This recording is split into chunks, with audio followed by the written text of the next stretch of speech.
All right. Good afternoon, dear Akruti participants, students, and mentors.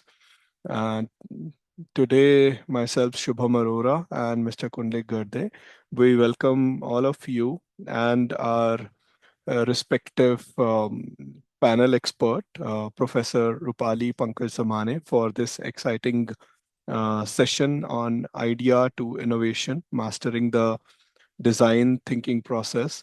So she will be covering most of about how you should actually, you know, design and how you should actually think about designing when you are designing as a student, or what are the differences between how a student designs a product and how an engineer designs a product. So this is going to be a very insightful session for all of you. So I request, if your team members have not joined it yet, do encourage them to be a part of this session.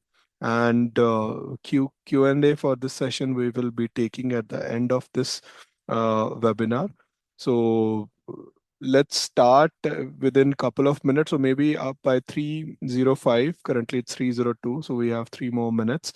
I request all the team members to get join and encourage others to join, and we can start after 3 4 minutes.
Okay, so before I uh, give my mic to Rupali ma'am, I would like to play a short video for the newcomers who are new for this Akruti competition. And I'm sure you will get and draw a lot of inspiration from this particular video. It showcases that how Akruti 2025 got conducted, and I'm sure you will be looking to be in the top finalist teams, like this team, the all these 12 teams who have been there. Let me play the video and just share my screen. Just give me a sec.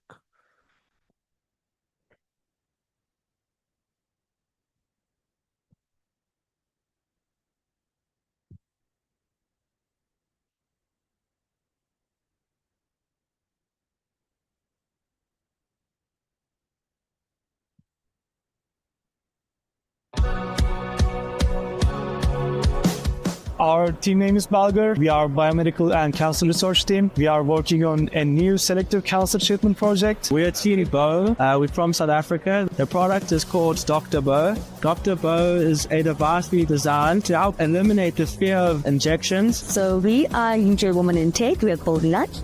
We are from South Africa, and what we created is a manually powered breast pump that has a universal fit lid, meaning that you can fit any bottle of any size and of any material. Well, I'm now excited to celebrate something which is dear to my heart and truly special, the Akruti Global Finale.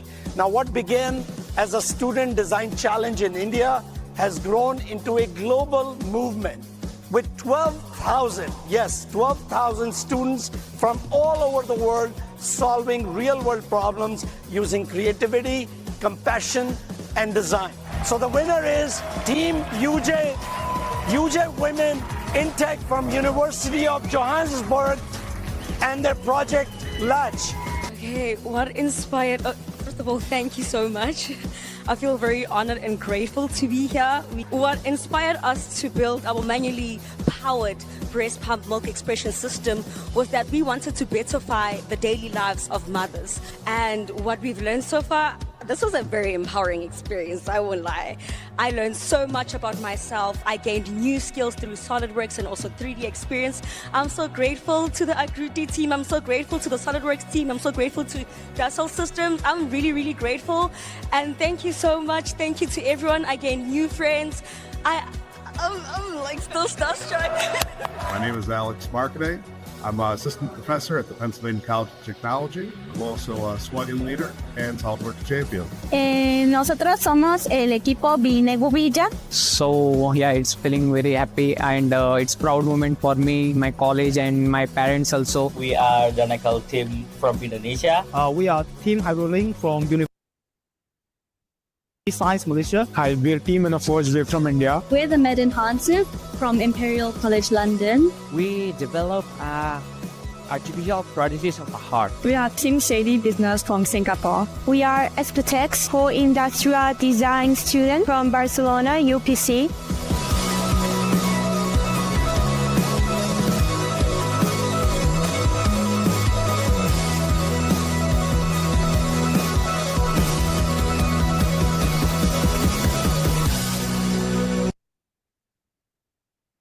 So that's how the Akruti 2025 season went, and I'm sure we are going to be having a bigger 2026 season. And for that, the sessions we have already started with it, and we are here with our second session about mastering the design thinking process. Without a further delay, I let Rupali ma'am to start her webinar and continue and encourage the students. Over to you, ma'am. Yes, thank you so much, Shubham. I'll share my screen. Yes.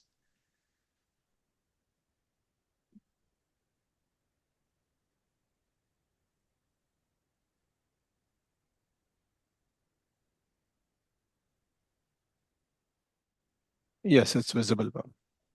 It's visible. Okay, great. Just a second.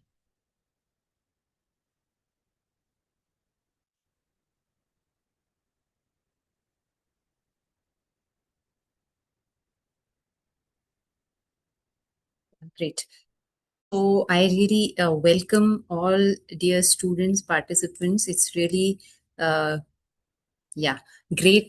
to see so many of them, and the video was also so interesting to see. And I have seen, so with my collaboration with Akruti since last 5 years, I have seen how Akruti has been expanding.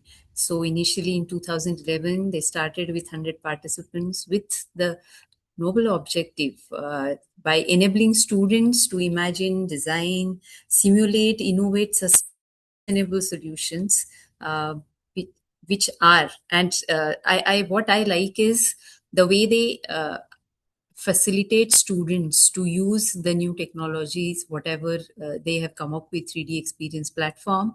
It's a great opportunity for students to use these tools and incorporate that in their projects and be industry ready where all these tools they will be using in the industry, apart from, of course, going through all these various sessions which are so enriching for students apart from what they learn in their curricula.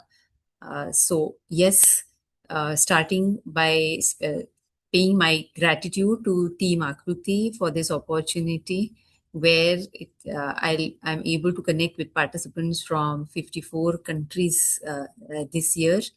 I'll just start with my session. I am looking forward to more thoughtful design solutions from the participating teams. I want to start with your thoughts, all students. Okay, so the question that I have for all of you is, what do you think? What is important to create a winning design solution? Because we are here, all of you participating in a design competition, an innovation competition. So yes, what are your thoughts? I want to know. So can we take this poll, Shubham? Yes, I'm launching it now. So yes, we have these options. What do you think? Is it brilliant technology? Is it creative idea? Is it attractive presentation or deep understanding of the problem?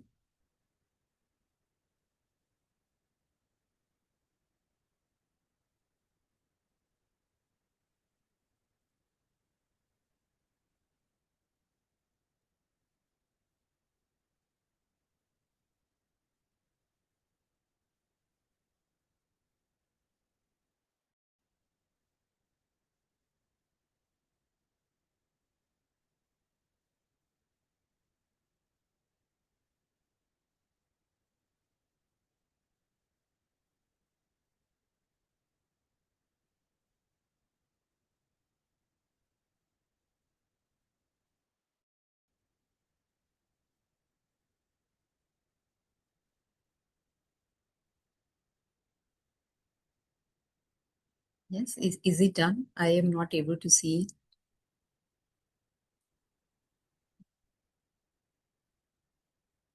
You're not able to see the poll on your screen, ma'am? No. Okay, it Just might be on another screen. Yes, mostly it is visible to the okay. panelists. Yeah. So I can see 100 members, 60% have already given their opinions, out of which 75% said the fourth one, that yes, deep understanding of the problem is really That's great. important to create. And second, following to that, we have 21% with a creative idea, and 2 and 3% for the first and third one. So they are mostly focusing on the second and fourth. Okay. Yeah.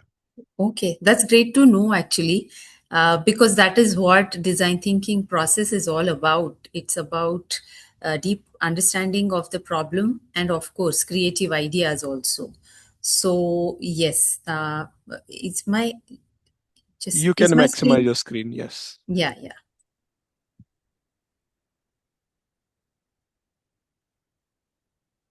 It's visible, right? Yes. Yeah, okay. So now that I know that students, most of them, they believe that it starts with a problem, still I will take you through this, that what truly wins. So what I want here, that I want all our students to be in shoes of judges. I want all of you to be the judges. I am displaying here two different projects, and I want you to ask yourself that which of these two projects would you trust more if you are evaluating, right? So let us start with the first one. That's project A. It's a high-tech project. It's a refrigerator with fully packed with lots of features. It has a camera inside. It's a large display, calendar, video streaming, smart home control. Okay. And now we have project B, which starts with a customer need, which says that that it has observed that customers, they say, I don't want tangled wires or a complicated process of pairing the device with the whatever other device that we want to pair it with. And then the product, the outcome of their uh, process is the solution that offers instant pairing, automatic switching, pocket size, charging case, and simple controls. Okay. Now, if we see Project A is like a tech showcase and amazing looking product packed with complex features, an impressive technology demo. And Project B, we can say it comes under a category of a confident solution. Why I am saying a confident solution? The whoever is seeing that product, they will have confidence in the solution because of the decisions or the user experience that it offers. So it's simple and clear purpose. It solves a validated real world problem, whatever the problem is, and it starts with people, not with the technology, right? So if we see in Project A, most owners use only a small fraction of these whatever features they have, wherein in Project B, the experience feels effortless because the technology stays in the background. It also has a technology, but users experience comes in the front. That's the difference between these two projects. I'm not taking a poll, but all students, they can think themselves which one they would like to go ahead with if they are the judges in this. So judges don't buy the solutions, they buy confidence through the design decisions. They want to see why the team has taken whatever decisions that they have taken, right? So what is it that they are evaluating? I feel this is really important when we are participating in any competition. We would want to know what is it, what will get us there. Not that difficult to understand if you think from the point of view of maybe what is the impact that you are creating with your solution. So the first factor I would say is desirability. So do real users actually need whatever solution that you are creating? Does it address a genuine human need and behaviors? Next factor would be feasibility, the use of technology. Can whatever solution you are proposing, it build and can it be implemented with available technology and resources that we have today? And its viability, of course, because it is not a test product, it is something that has to create a larger impact in the society. It has to be sustainable for long term from all points of its sustainability, not only for environment, but its social sustainability, its economic sustainability. Can the solution be scaled and it maintain itself beyond the competition? So the strongest projects provide evidence for all these three. And apart from this, of course, innovation comes. It comes with a novel approach. So is your idea novel, creative, and has a fresh approach to the problem? And as I was talking about the impact it creates, does it solve a significant real world problem and create a meaningful positive change in the society? So now, when we know that all these factors are important and judges are looking for these when they are evaluating, whatever presentation that you will be making, it has to tell that story of your design journey. So this is where design thinking approach helps. The first phase is where you discover and define problems faced by the users. You observe users, you understand their context, and then frame your problem. Next, once the problem is framed, you explore ideas, and from those diverse ideas, you choose the most effective one. Again, here it is important, what are those criteria based on which you are evaluating your ideas and coming up with your final idea.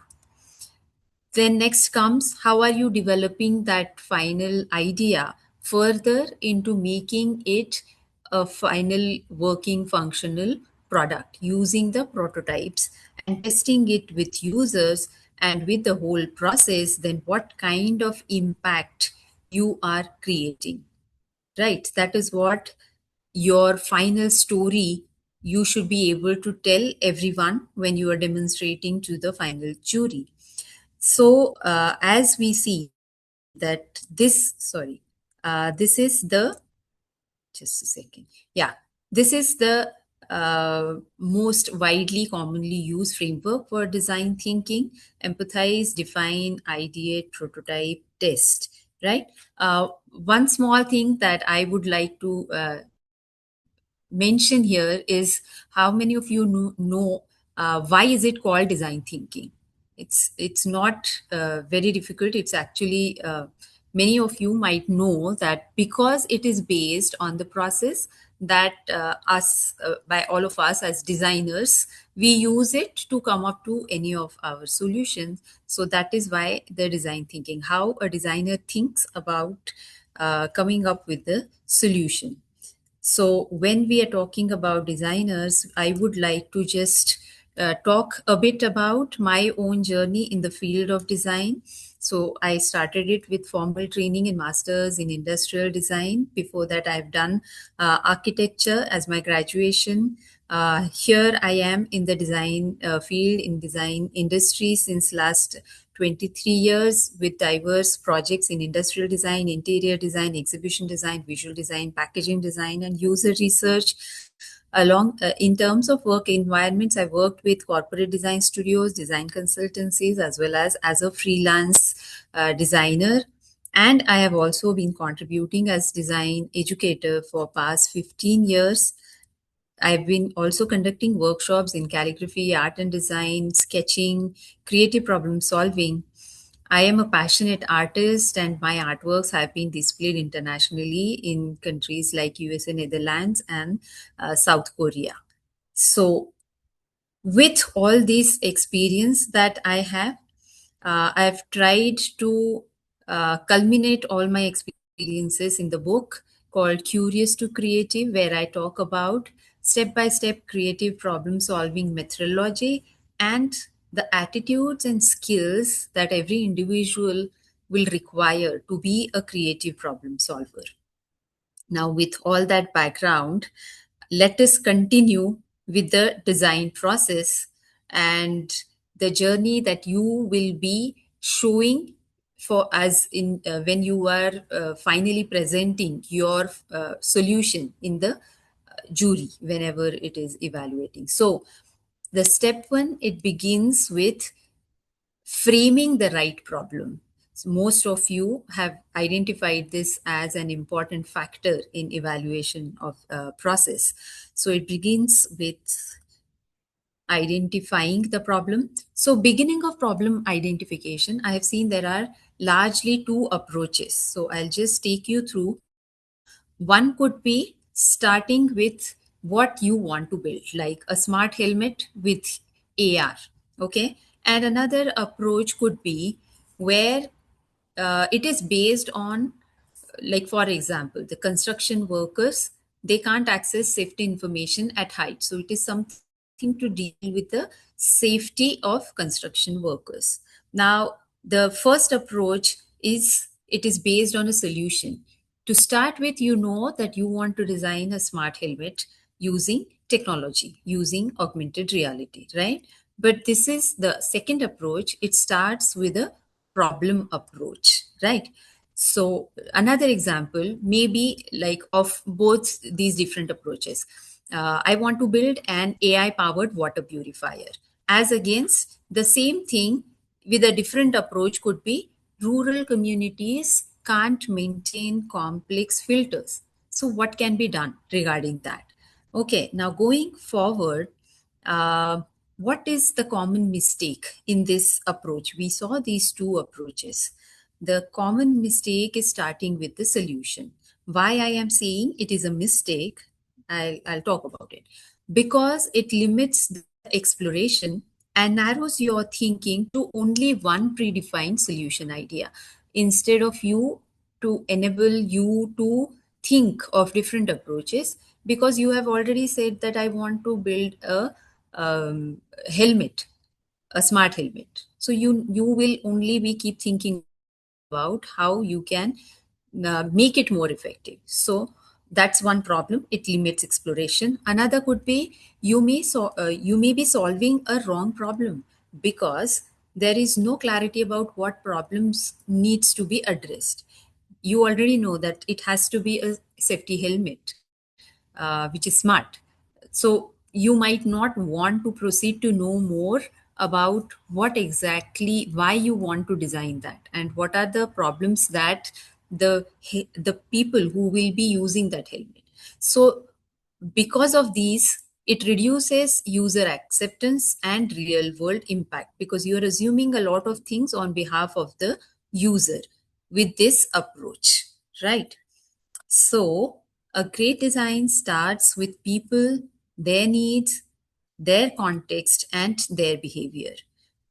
What we do, we start with a problem canvas, which is it forces us not to rush into the solutions, but instead of asking what we should build, it says we by asking that who is struggling and why they are struggling. So this small shift of before solving, understanding what you are solving and for whom you are solving, this small shift completely changes the quality of ideas that will emerge later. So during this initial stage, it is important to know about the user. How will we proceed for that? First, we want to know who is experiencing the problem, for whom we are designing it. Understanding their current situation. So, what are their pain points? Where do the users struggle? And what is the root cause? Why these all problems they exist? Then what are the evidences for that? It is not that you are saying that one person he's sharing that this is a problem and that's why you have come up with it. No, it's not like that. But how do you know the problem is real? With the evidences. You have interviewed people and that's why you came across with this problem was shared by maybe 80% of the users. That's why you are saying that it is evident that this is a real world problem. And then how do you define the success of your product? So these are the four factors, I think, which helps you define the problem canvas. Let us go in depth one by one. So when we are understanding who, what is it that we want to know is who is experiencing the problem. So here identify specific users and not everyone. Generalized user will not give you the specific problems that they're facing. So being very specific about your users is very important.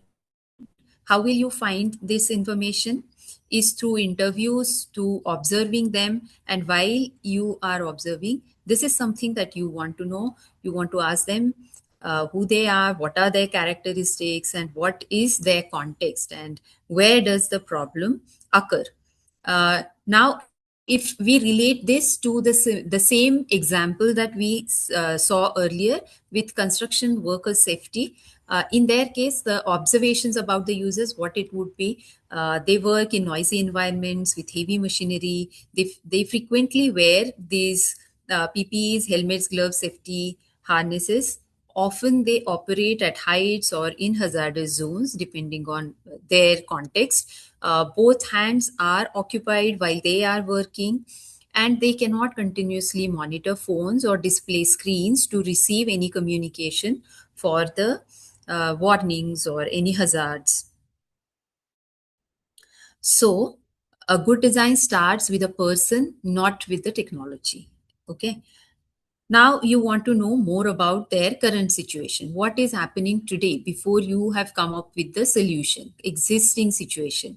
So describe the existing process without proposing any solution to it. Right now, you just want to know, focus on what are the problems and why are those problems. So you want to ask, what are users trying to do? How do they currently accomplish their tasks, their goals, whatever they want to accomplish, and what are workarounds, what workarounds they have developed to achieve that. So observe what people do today. Don't imagine, don't assume. You have to talk with the users, observe them, interact with them, watch, listen, take notes, right? So again, continuing with the same example, workers currently receive safety information through verbal instructions from supervisors, hand signals, whistles or alarms. Likewise, there could be many, like you just have to observe what is happening currently, okay? And then what are the problems? These communication methods often fail because machinery noise masks alarms, workers cannot hear instructions, their hands are occupied with tools or materials, they cannot access their any phone or something. Likewise, you will able to find out what are the problems. There will be multiple list of problems if you start interacting with them, okay? So in current situation, the next one is pain points. So pain points should be observable. They should not be your opinions, okay? Where do users struggle? So identify observable frustrations. Ask them what wastes their time or what causes confusion or what creates states, what prevents success. Likewise, depending on the context that you are dealing with, there could be different uh, frustrations that they have, different pain points. Now, again, continuing with the same example, from observations and interviews, the workers reported that sometimes I cannot hear warning sirens or I cannot stop my work just to check my phone. So these are the observations that you made, or these are the quotes that you heard from the user. That's why you know this is the evidence that you have. Why, when you are presenting to the jury that this is the problem, it is not because you are saying it is a problem, it is because the users have shared that that is the problem and you have observed them while they were working in their context, that these are the problems, right? These are their pain points, and there could be additional observation. The communication depends heavily on human intervention. One point that you should remember here is that during interviews, users may not be able to express everything that they struggle at. So through observations, you can actually find out many latent hidden needs that user have, or the problems that they face, their struggles. So it is very important for the designers, the teams, to be observant while they are observing users, they are interacting with them. So there could be sessions that you plan where you have a formal interview with them, take their time and ask them about it, and also take their permission to observe while they are performing their tasks, where they are doing their works. It's a best thing to do. So from that you get a lot of insights, okay? So next in understanding current situation is to find out the root cause of these problems. So why does this problem exist? Don't just solve at surface level symptoms, okay? You have to deep digger to find the real problem you need to solve. And this is where true innovation happens. Those who are able to identify these things, they will be able to frame the problem rightly and come up with the solution, of course, eventually. If your problem is not identified correctly, then you will never reach at a solution which will be impactful. So in case of when you want to find the root cause of problems, you need to focus first, of course, I observe the symptoms. This is on surface level. Then observe people's behaviors. What are they doing currently? What do they do? Now the next levels are more important. So what are the symptoms? Why are people behaving the way they are behaving? It is because of the structures or processes which are causing that behavior. And another level is where the mental models, what are the beliefs and assumptions of these people at their core. Because of systems and mental models results into the behaviors. And that is why we see the symptoms on the surface level. So the deep you go, better insights you will get at this stage. Okay, so in the construction safety example, at first glance, the problem appears to be workers are not receiving safety alerts. So why? Why? Because the alerts rely primarily on sound, and construction sites are extremely noisy. So why can't workers simply look at a display? So their hands and eyes are already engaged in their tasks. So existing safety communication systems are not designed for workers operating in noisy, visually demanding, and hands busy environments. Is a problem. And now your challenge is no more about only alarms, but it is about designing a communication that fits in the user's working condition. So this is a very small example which tells you that how important it is to go deep into understanding why people face those problems. And then it will help you to frame your problem correctly and address that through your solution. So I talked about the evidences. What could be the evidences? Evidences immediately increases credibility. When the jury member sees these evidences through your design process, they know and they find that credibility in your solution. So how do you know that this problem is real? So you need to support your observations with evidences. It may include user interviews, observation, surveys that you conduct, results of those, photographs, videos, or any secondary research that you do. Like it could be some research papers that you have seen or you gone through. You can talk about them. Some expert opinions, you can talk about them. So instead of saying that people need this, when you say that we interviewed 15 users and 12 of them reported the same thing, that's where you create an evidence and create the credibility.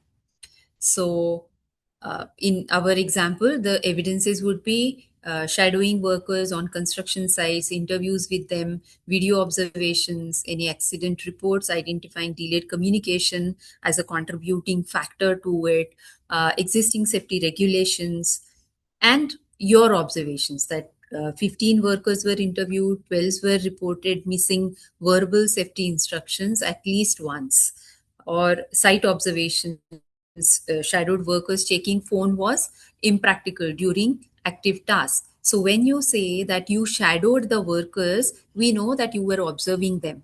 And that's how you identified this, that it is impractical for them to check the phone for any alerts because their hands are busy, right? So this is how evidence creates credibility. Finally, how will you know that you have, or how will you say that whatever you have come up with is a successful solution?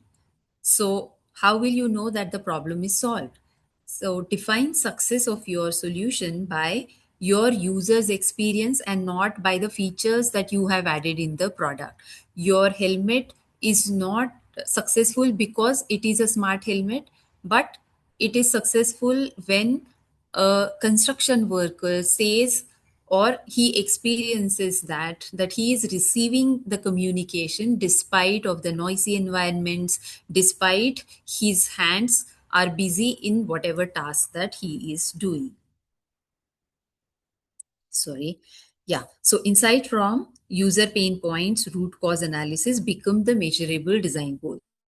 So if your design solutions addresses these measurable design goals, that define success of your solution. So while these kind of what I am saying as measurable design goals are your user insights converted into these design goals, which becomes your reference points when you are evaluating different ideas. It also becomes a reference points when users are testing your ideas, your solution. Okay. So instead of defining success as product feature, like develop a smart safety helmet, you should define success in terms of user outcomes. Like, for example, a solution that addresses workers receive critical safety alerts immediately. On alerts are understandable despite loud machinery. Workers do not need to stop working to receive the alerts. Communication reduces response time during emergencies. Likewise, so whatever are your insights from this whole uh, research activity, all that can become your measurable design goals and your parameters for evaluation of your solution or checking the success of your solution, right? So this summarizes the problem canvas activity or discover and define activity. It is a journey from problem understanding to defining the design opportunity. So arriving at design opportunity. So again, the widely practiced method of how might we statement, like defining the how might we statement. In this case, it would be how might we help construction workers access real-time safety alerts in noisy and hands-busy environments. So this can be the template that all of you can use. How might we help the user to achieve whatever goal that they want to achieve despite whatever problems that they face? Okay.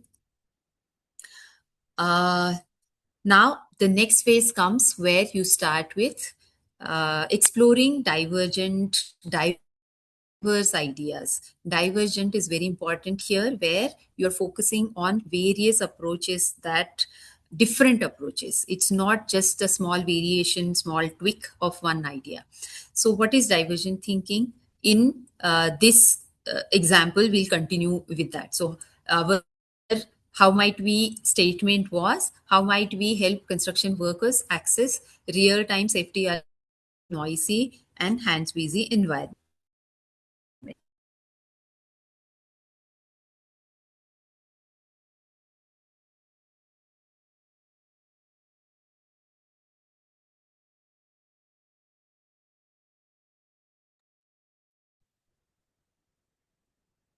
I guess the video got stuck of Rupali ma'am. Can you confirm, Suraj? Are you also facing the same issue? Yes, I think the network issue is there. Okay, let's wait for. Okay, yeah, ma'am, you're here. Yeah, I can hear. Yes. You can What share is it? your. I guess the network issue was there for a Is it while. okay? Okay. Yeah. I'll have to share it again. Yes, please share the Okay. video presentation again. The presentation again. I'll do that.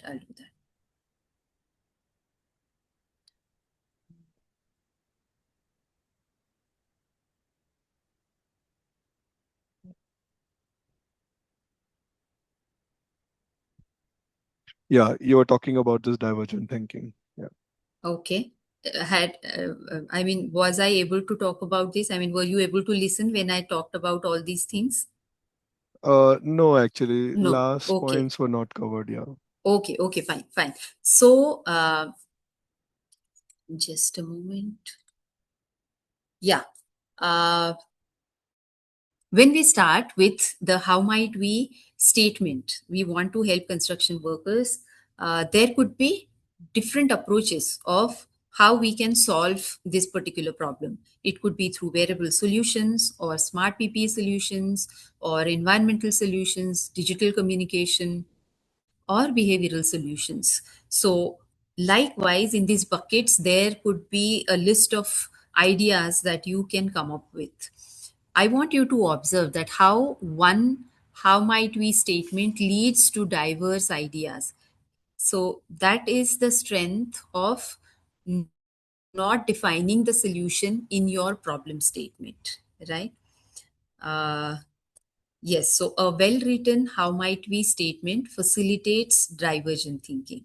Just imagine if it is how might we design a smart helmet for construction workers, the teams would spend the rest of the project only improving on the helmets, how the helmets can be made better. But the moment we framed how might we as the way we framed it, that it's to help construction workers access real-time safety alerts in noisy and hand-busy environment, the teams could explore wearables, smart infrastructure, communication systems, environmental design, service design, so many different approaches for to solve the same problem that we were trying to address. So, how might we statement? I want you to observe that it doesn't mention the problem statement. It doesn't mention any specific technology or solution. Instead, it clearly defines. There is no ambiguity. It clearly defines who we are designing it for, what they need, and what are the constraints, why they require, I mean, what should be taken care when we are addressing their needs. So this is how um, the why divergent thinking is important, and how you can get that divergent thinking by framing your how might we statement precisely. Yeah. Now we move to the next phase of generating many ideas. What could be different tools that will help you to come up with diverse ideas? Your first idea is rarely your best idea. So great innovators, they generate a lot of ideas, quantity first, and then they select the quality from that. Many a times it is mix and match. Okay. So some important, I won't say rules, but guidelines when you are generating many ideas. There should be no judgment.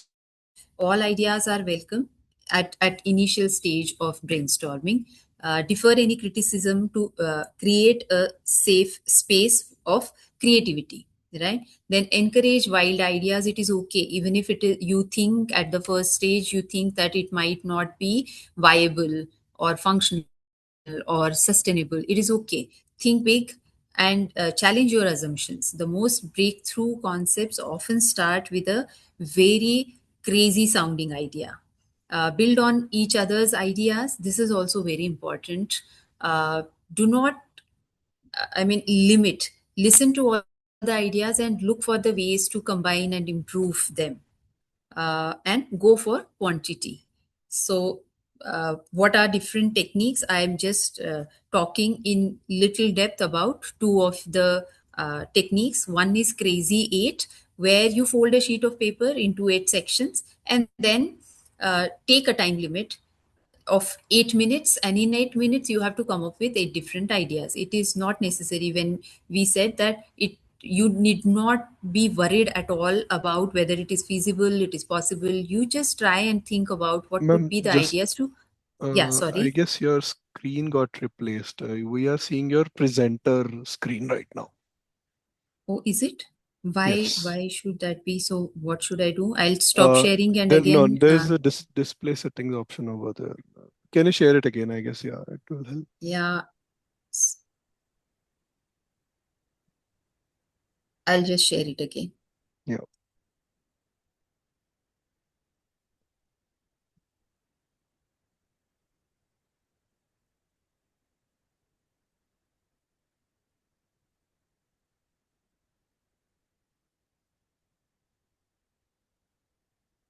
Just let me know once it is Yeah, visible. it is visible Yeah. now. Yeah. No, And no, you no, have to now it is switch it. okay. Now again it is showing the presenter view. Yeah, exactly. Okay. Why is that happening? Okay. Now you maximize it. Yeah, now we can see Yeah. your screen. Okay.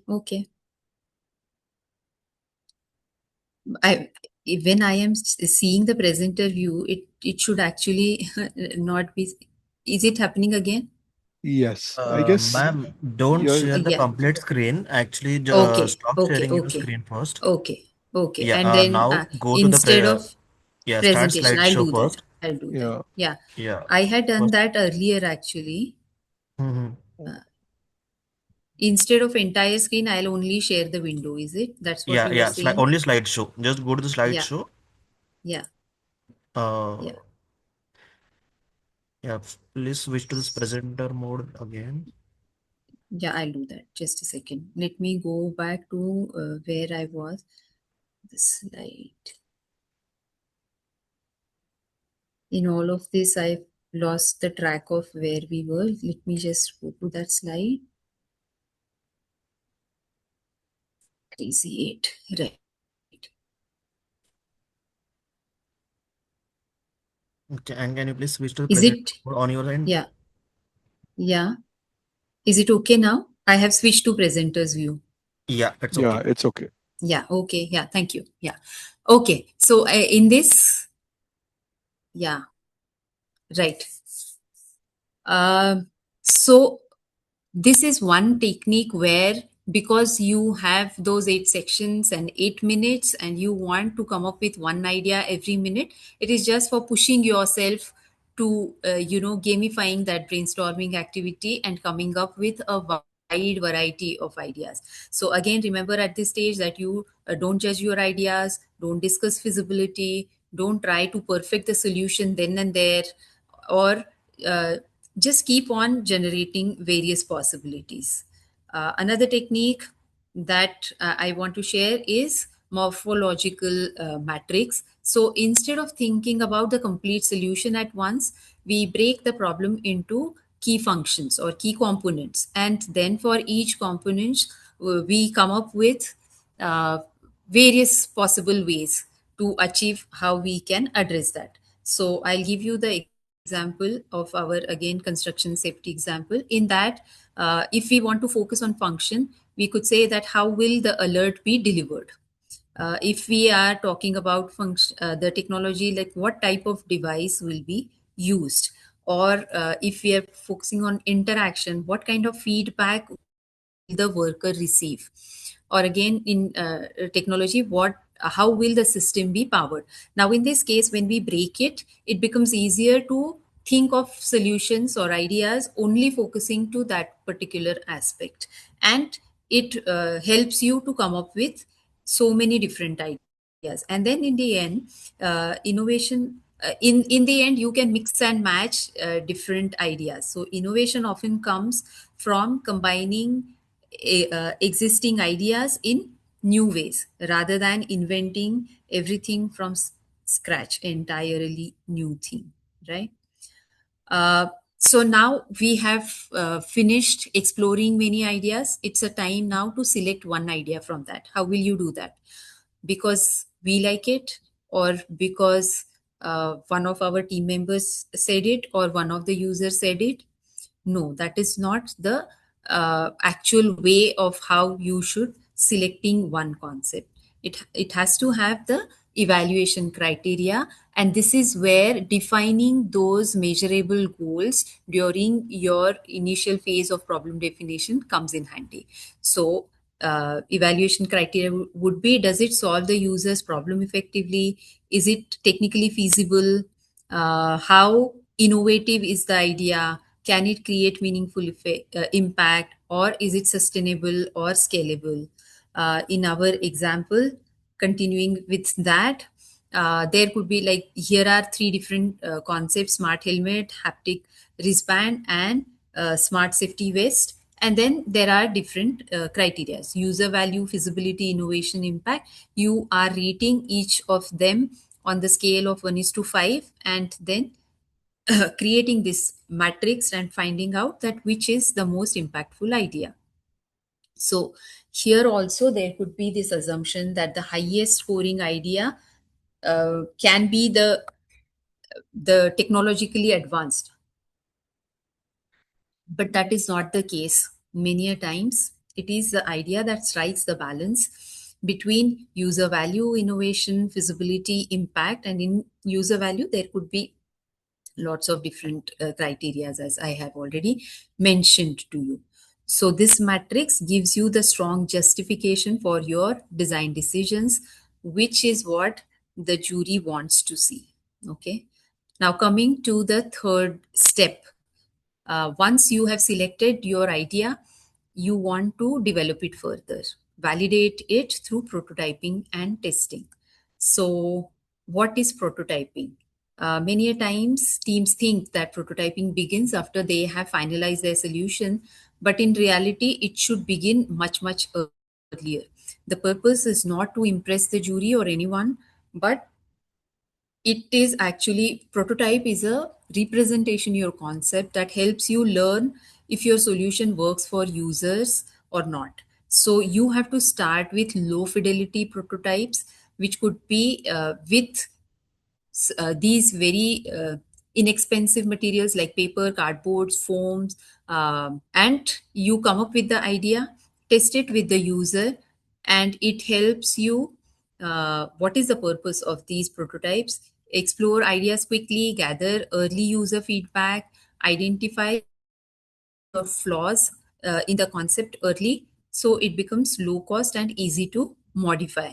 Very quickly you get feedback and you can develop and refine your concept. Then you move to high fidelity prototypes, which could be functional prototypes, or it could also be digital engineering model, interactive digital prototype, working mechanism of a small part of the whole large product. Okay. So what is the purpose? Is to test the functionality, evaluate usability, demonstrate feasibility, and refine details before the implementation stage. Now here in this competition particularly, you are provided with the 3D experience platform, and I really encourage you to use that. A detailed 3D model is much, much more than only the visual representation of your model. It becomes a virtual prototype that you can analyze, refine, and test and improve your solution. So it enables you to visualize the complete design.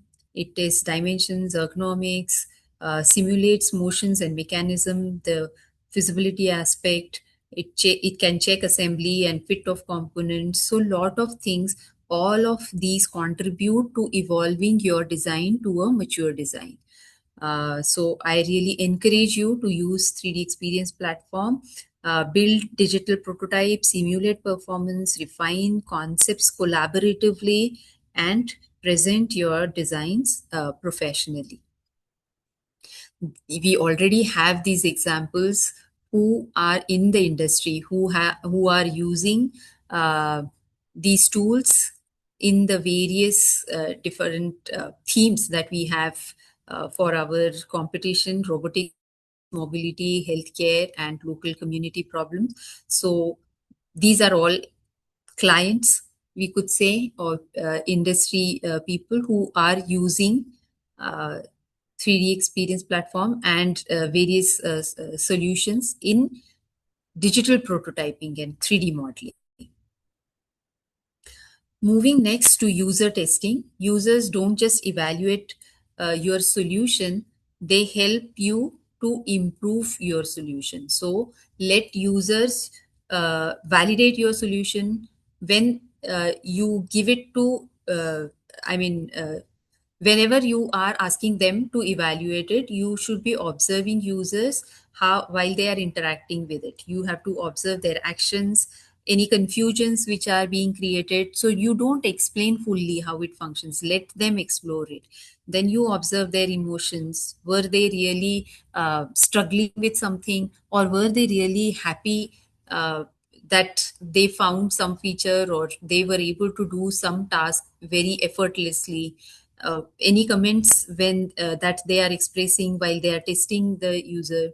So this is a no. You don't ask, do you like the prototype, and you don't describe how it works. Let them find it out. Instead you ask, show me how you would use it, or what was confusing, what was difficult, what surprised you, what would you change if you want to refine it further. So every piece of feedback is an opportunity to make your solution better, and also to create an evidence to the jury that you have followed the process and worked on the user feedback and improved your design. So lastly, I just want to show one example. Again, I want you to be judges for a few minutes here. I again want to take a poll. Imagine that this is one of the entries in the competition, and it is the team is presenting a beautifully designed medication reminder with an alarm, an app, and caregiver notification. It really looks attractive, has the technology that works.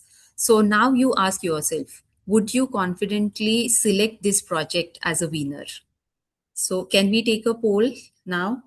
Yes, I have launched it. Okay. So do I have to go out of the No, no, no, not really. I full guess screen? it No. it Okay. it You must be can just then. visible. I will check. I will let you It's know. not. Yeah. You let me know. Yes.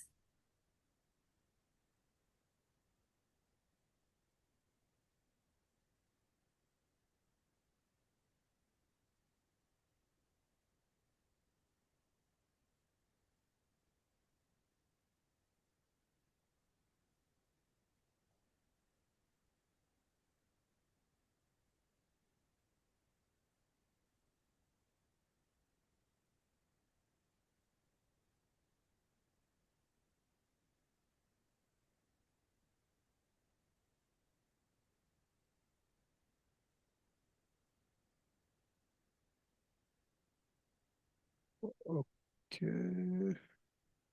So I see more percentage towards the maybe one Okay. who are Okay. selecting a maybe. Okay. Almost half of them has Okay. said maybe, but Okay. 37% said yes, and 11% said no. Okay. Okay. Great. Now, uh,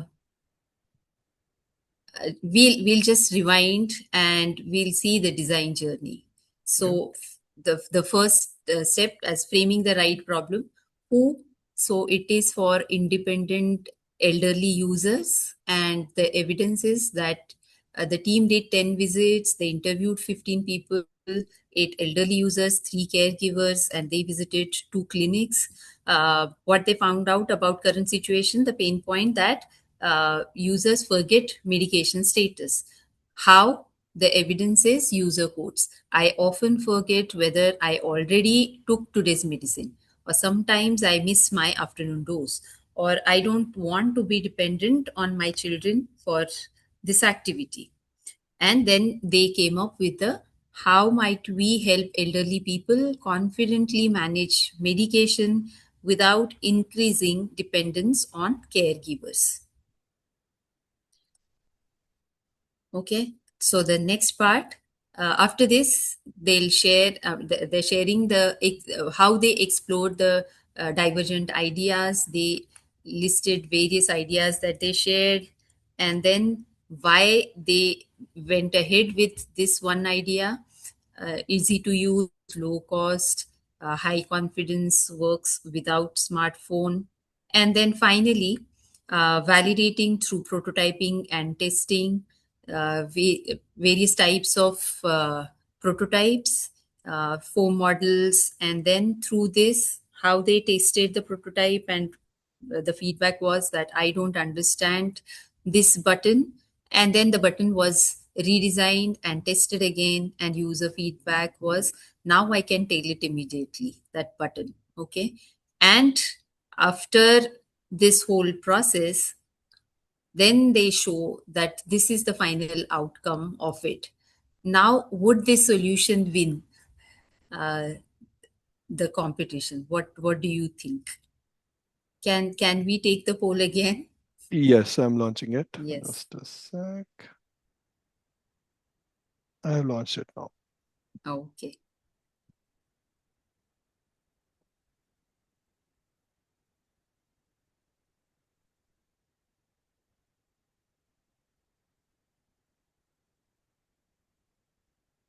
So I see more yeses now. Yeses now.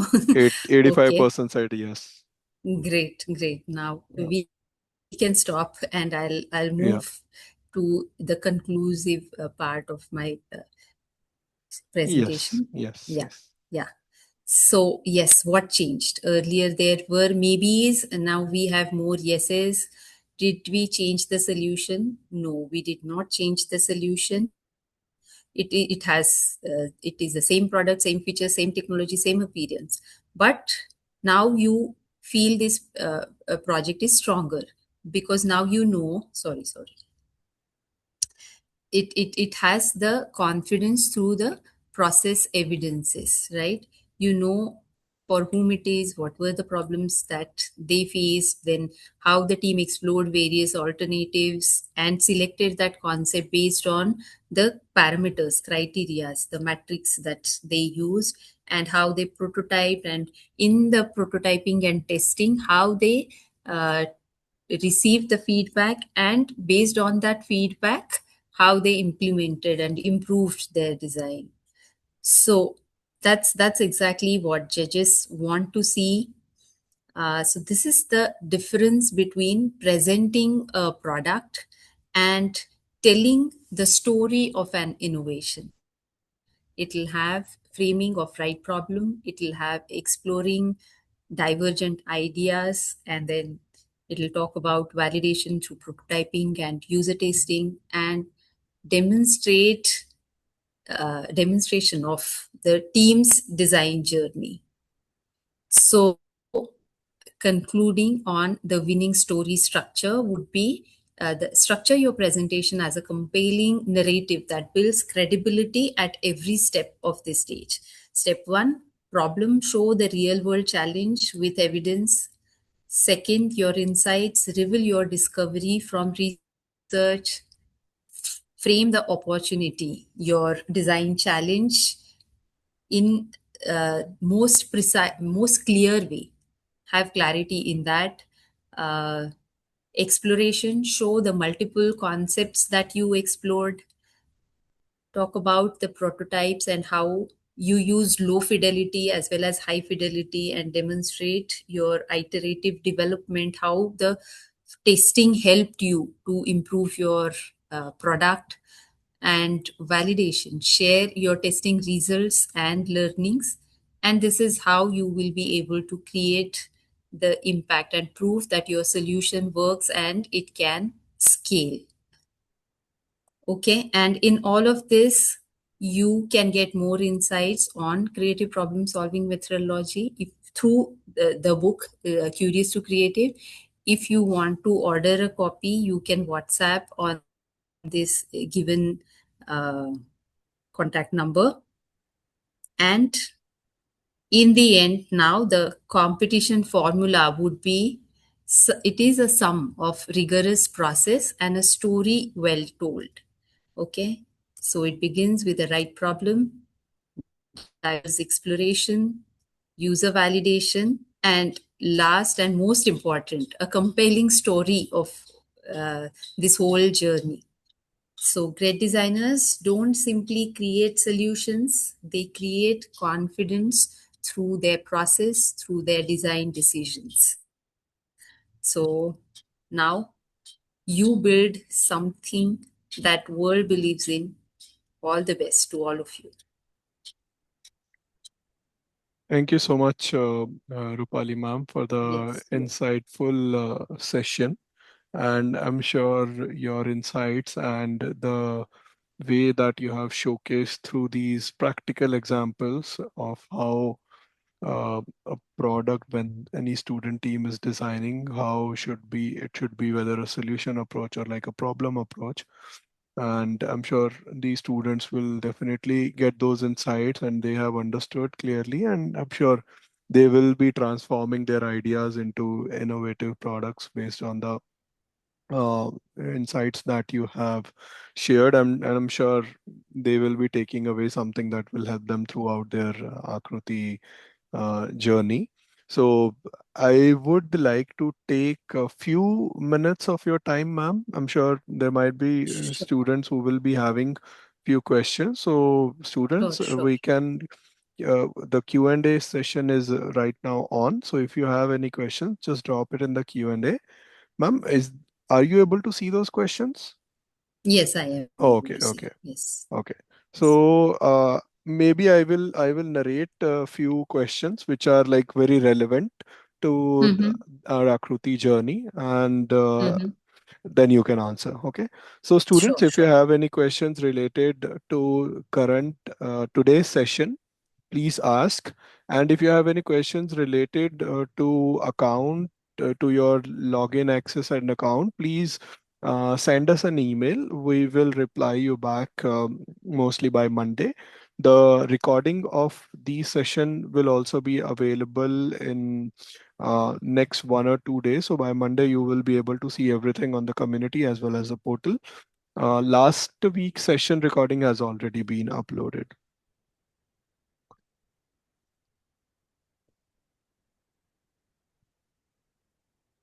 Okay. Any questions related to today's topic? Okay.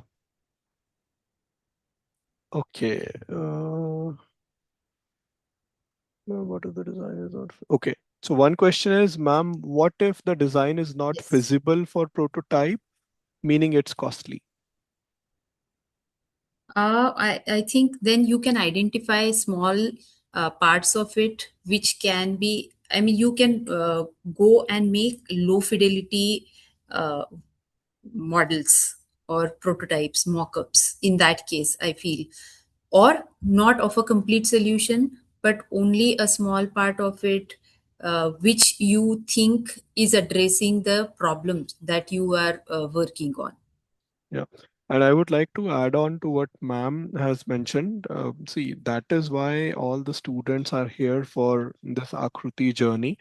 You need not to, create those expensive prototypes, but yes, you think of creating any fidelity prototypes which is very less in pricing. But however, if you really don't want to do that to that extent, you can, design and simulate using the 3D experience platform, the solutions that are already provided to you.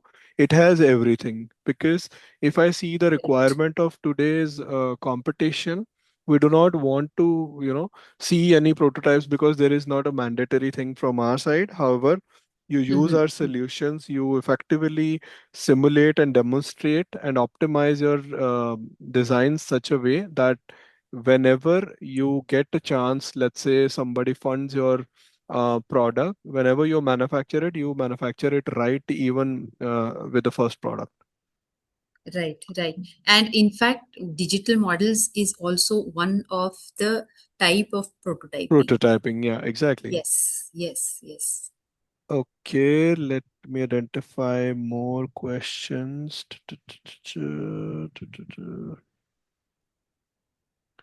Solution I've tested. Okay, so similar question to that. So if our solution Mhm. which we have tested, but it Mhm. failed at the prototyping stage, so Mhm. do we have to start with starting or no? Then from which stage we have to start again? Okay. It depends. So prototyping and failing of prototyping is part of any innovation process. There's nothing, uh, I mean, it's not a negative, I would say, about that. That doesn't mean that you should work on failing your prototype, but even if it fails, try to identify why it is failed. And within the context of the competition timeline, I would say that you can just mention and show whatever failure that you had, and based on that how you would want to improve it. It is not necessary that within that timeline you have to make another prototype and make it working. I'm talking about physical. If it is digital, then obviously digital you can revise it in very less time without spending any I mean physical material or any expenses in that case. But that can definitely be revised, the digital one. So main learning is from your failures, how are you learning further? That is what judges would want to see. I hope I have Exactly. answered that Yeah. question. Yeah. Yeah, I guess so. Okay.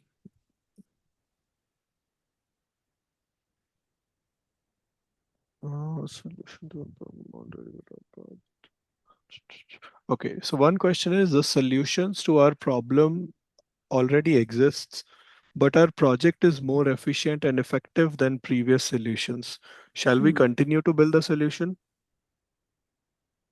Yes, if you are, knowing that, if you have that confidence that this is with that solution, you are addressing a really crucial problem in the real world, then I would suggest yes, each idea need not be innovative or completely new idea that does not exist. Rarely it happens. But with the data, if you are able to justify that in the existing product, these were the problems that we have identified, or this is how we want, this is where it was inefficient, and with our solution, this is how we have been able to improvise on, then why not? Yes, definitely. Even that is a good problem that you have solved. Making an existing product efficient or adding some value to that. Yeah, exactly. Okay, it is important. Okay, one more question. What is important at choosing a solution, one with best quality and high price, or ones that is feasible but negotiable with the price a little? Okay. All of this depends on context for which you are working. Who is the user that you want to address? If user is someone like a rural farmer, then for that farmer, the price is definitely a very crucial factor. But if you are designing for a young IT professional, probably with that context, pricing might not be that relevant problem. Instead, saving time or whatever you are working on. So the answer to this question is it will depend on the context in which you are working at. So when you are defining or understanding the problem, the user, please define all the characteristics of user very clearly. That will help you in all these decision makings later on. Okay, okay. That's great to hear that. Okay, I'm checking few more questions. What are you think is every time I see a feel about a philosophical approach. Okay. So one question he has asked, whatever you said is acceptable, but the thing is, Mhm. every time I see, I feel a good man's philosophical approach. Will it ripe the fruit always? Sorry, I didn't get the question. I was So trying yeah, to see. Yeah. yeah, it's the first question. If you go at the top, whatever you Oh, said is it is, yeah, acceptable? But the one thing is, every time I see, I feel a good man's philosophical approach. Will it ripe the fruit always? Yes, yes, yes. It will ripe the fruits always. Uh, Following the process. That is how I am answering. I perceive your question as that following this design thinking approach, will it ripe the fruits always? Am I correct, Shubham, in understanding that? yeah, I'm understanding. Yes. Yeah, yeah. Yeah. I think so. In that case, I will say the following the process always helps you to come up with a better solution. uh, because the process itself takes care that you pay attention to all the factors which you must. Yeah. And I can tell you that with the experience that I have had with all the students whom I am mentoring in their design projects. So many a times it happens that students share this thing after completion of the project, that we never expected ourselves to come up with the kind of solution that we have come up with. Initially we were really overwhelmed, we were not sure whether we will be able to do and come up with something, but because they followed the process, they were amazed with their own outputs. So yes, it will ripe the fruits always. Exactly. And just to add one curious statement on this, I mean, everyone Hmm. says think outside the box, but what if Mm-hmm. the solution is already inside in the box? Dogs, So yeah, yeah. So Yes, following the yes. process is definitely a better approach to learn and understand, and then you think outside the box if there Right. is more that you want to add. Also, I want to add one more thing here.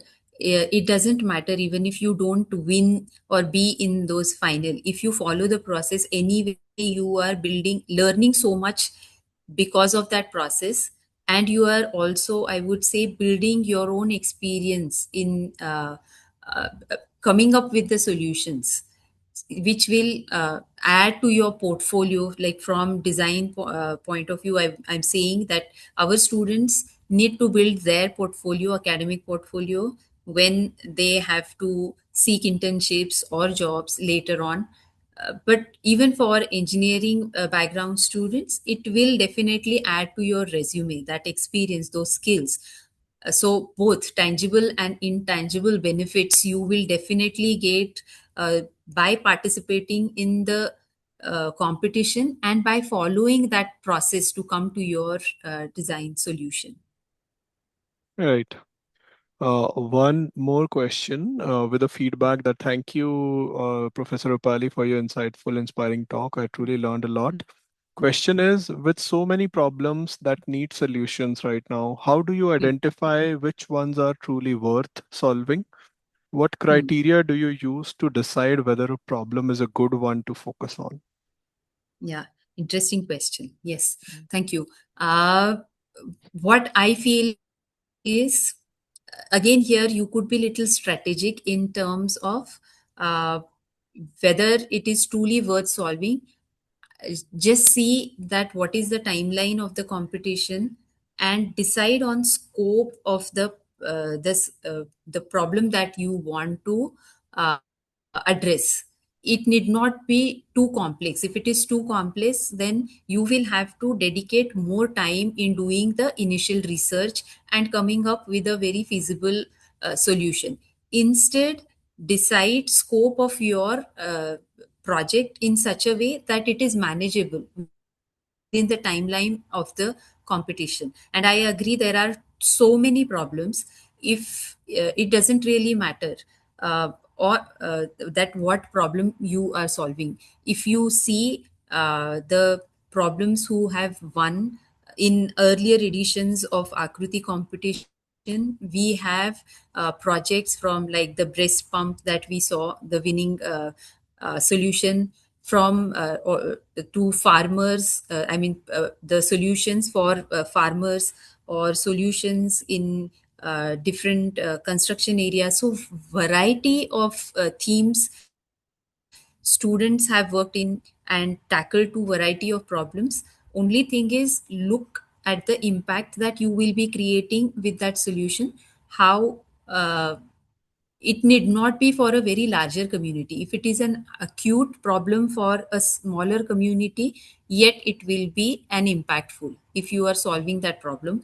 And the timeline, I feel unnecessarily taking ambitious becoming ambitious to take a complex problem and not being able to deliver is also not a good idea. So I hope Yeah, I have answered your question there. right. Ma'am, one interesting question that student asked is if we are Mhm. not making a physical prototype, but we are only making Mhm. a designing a digital Ji. prototype, then how Mhm. can we take reviews from users? But it's not that difficult. You can create. I mean, with the technology that is being offered, you can show them your prototype. Again, it will depend on context of your problem area and who the user is. Do you so only in case where physically, like for example, if you are working on a chair or something, and you want to sit on it physically and test it, that would be a different case.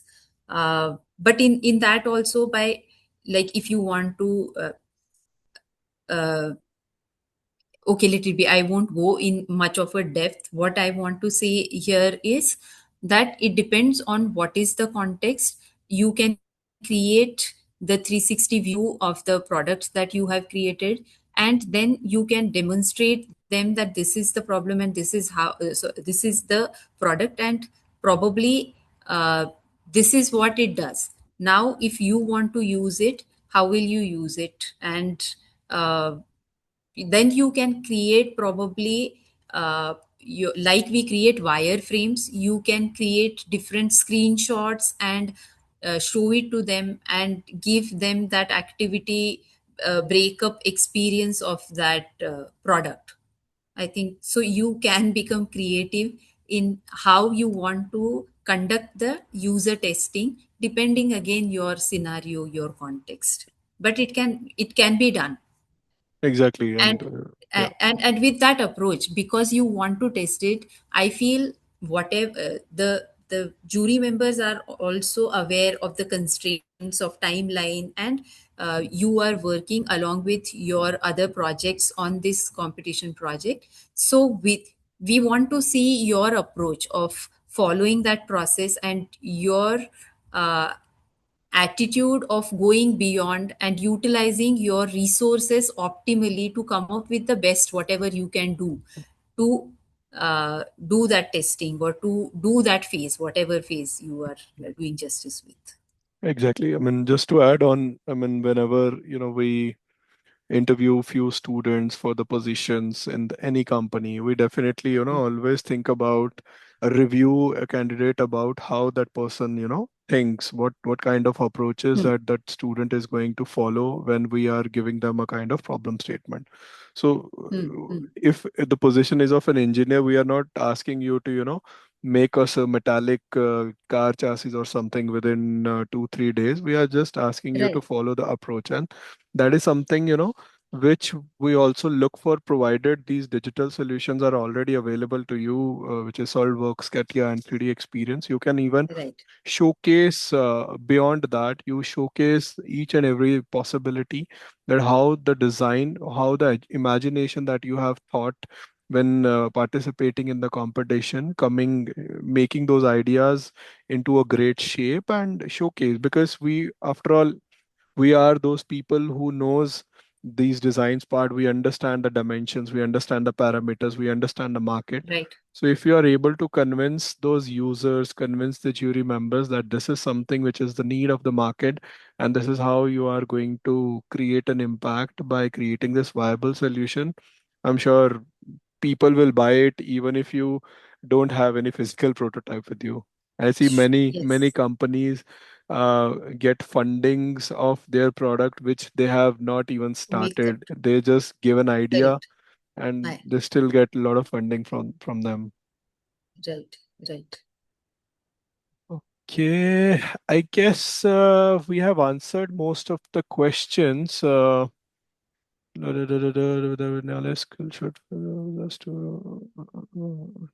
Okay, one last question. Let's cover it. Mhm. Mhm. As manufacturing has evolved with AI, automation, and Mhm. sustainable technology, what is the knowledge and what are the skills should future designer possess to remain relevant and capable of creating product that improves the human quality of life? Yeah. Very interesting question. Yeah. Yes. One thing I would say that with the AI and a lot of automation, whatever we are designing, we are designing it for people, and that will not be, I mean, that AI will not be able to empathize Yeah. with users. So, empathy is something, that skill you have to build, that cannot be replaced by AI. Having said that, the other thing, I think all these AI, automation, and sustainable technologies are tools. So, as a designer, you need to update yourself with all the latest technology and all tools which are available to help you in this whole design process. The design process cannot be replaced completely by these tools. You have to use these tools to your advantage to probably reduce the time and to be more effective in coming up with products that improve the human quality of life, as you have mentioned. Yes. Yeah, empathizing and keeping yourself updated with the latest technology, using that technology to do whatever these different phases more effectively. Exactly. Even when I read the question, empathy was something that came into my mind, that which, definitely cannot be replaced by AI. And I'm sure the more and more sustainable approaches that we are going to follow in our designs, it is making our products less AI centric, but more towards what actually a customer, or let's say a human, needs. And Right. it depends on any product. If it even if it is a digital product, or even if it is a product from manufacturing, FMCG, eatables, everything is Right. human All centric only. correct. Yeah. Correct. Very true. Okay, I think we are good. And to all other questions, which are 6 questions, we have not taken it. I think you are mostly asking about the prototyping stuff. So, as ma'am has already mentioned, see, every question depends on what kind of constraints that you are having. Otherwise, sky is the limit, and definitely you should think like that. However, based on where you are currently present, what is the scenario in which you are designing your product. So for now, I believe that every student is, participating in this Akruti competition, and they are designing a product based on the competition guidelines and instructions which have been provided. So based on the guidelines, what we have already mentioned to all of you is that there is no physical prototype mandatory for this competition, as we have already shared our digital solution licenses with you, so you keep on using it. There are all the tools available in 3D experience platform which let you simulate, optimize your design, even creating iterations again and again. And you need not to pay any single penny on that. You just need to spend your time on the laptop or system so that you can improve your product for your final submission. So, as I would like to add one more information, we have seen in past rounds of finales where we have seen many of the student teams come up with their 3D printed models, because they get plenty of time, because they are reaching the finale stage like 6 months from now. So they have plenty of time. They have some tools to, create some prototype, but they are definitely also being constrained with the thought that they don't have so much money to use it. But if the university has this facility to prototype, or if they got some funding from the university, these teams have created these prototypes to showcase. But however, again, the thing is, we juries who are going to evaluate your products, they are already aware about this constraint, so they are not going to deduct any marks even if you are not showing any physical prototype. So make sure that you are Yes. focusing. Yeah, Yeah. yeah, ma'am. Right. If like I can speak, I just want to Yeah. highlight here that uh, when we talked about prototype, even the initial low fidelity prototypes, if you are making, which do not incur lot of expenses, to explain your idea to the user and to validate that, and then switch to digital modeling and use whatever tools which have been made available to you. It Yeah. should serve the purpose of the prototyping and testing phase. You need not do the very expensive or large scale physical model to just to justify that you have done that and now you are eligible for say going to the next round. That is not important. It's just to understand that whatever idea that you are creating, the solution that you are creating, you should always validate it with user. That's the whole idea about making prototypes. Yes. It saves a lot of time. Otherwise, you make the final thing and then you find that when users are using, whatever are the flaws. To avoid that, we encourage making prototypes. But in the competition, it is, we are aware that it is within that timeline. It is not possible for every team, but their effort we can see. I mean, using a digital tool also for and using some low fidelity along with that Yeah. can definitely serve the purpose. Yeah, and one last point after that I will close. I'm sure many of the teams are already working on creating some prototypes which are totally based on AI. See, your solutions are perfect and definitely they are valid to participate in Akruti. The only thing that you need to add along is the softwares, the digital solution softwares that you have is where you need to design something crude that okay in later stages if we manufacture it we can see a particular product in our hands, we can feel it rather than you are just focusing on AI program which we can fit into a system. So we want you to build that system where you are going to embed that AI code so that it can be useful for whatever requirement that you have created it for. So do not submit your final submissions where you are just sharing an exe file of AI or any kind of Python or Java file to us, sharing that this is my full prototype and everything. Of course, you are right, but based on the competition guidelines, you have to fit this embedded code into a system which is physically, we can feel it if we manufacture it. Okay, so focus on that also. All right, I guess we are good. Thank you so much, Rupali ma'am, for this wonderful insights about the session. And I would also like to thank our students for the enthusiastic participation in the polls and the right questions they have asked. I mean, after understanding and going through it, now I am believing in them that yes, they are going in the right direction, and I'm sure we are going to see some amazing innovative ideas from all the countries of the world.